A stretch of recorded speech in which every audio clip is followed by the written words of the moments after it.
Now, Bismark Nortey is with us still. He's Executive Director of the Peasant Farmers Association of Ghana. Mr. Nortey, your members are being criticized for, grumbling about having to take a bit of a haircut, if you will, in terms of having to sell their produce within the borders at a cheaper price than they could have exported it for.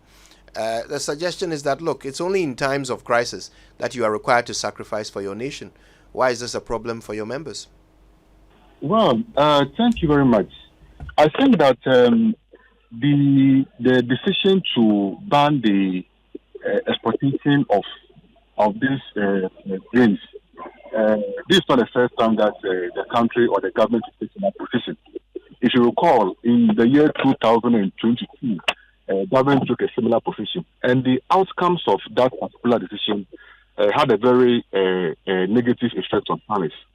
What happened is that normally when you have this imposition of restriction, what you do is that you create a system where the farmers are not able to have access to available and well-known markets to sell and get their goods at competitive prices.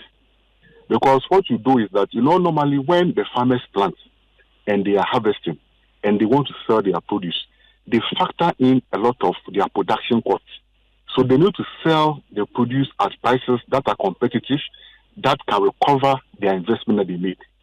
When you open up the system, like what we used to experience, you see that there are buyers from within Ghana, outside the country, who buy this produce at those prices.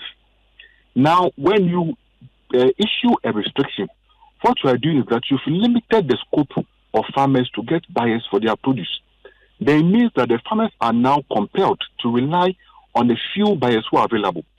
And the challenge is that because the buyers now know that the farmers have limited options, they tend to now become the price determinators for the farmers. So now they determine the price that they feel the farmers should sell their produce.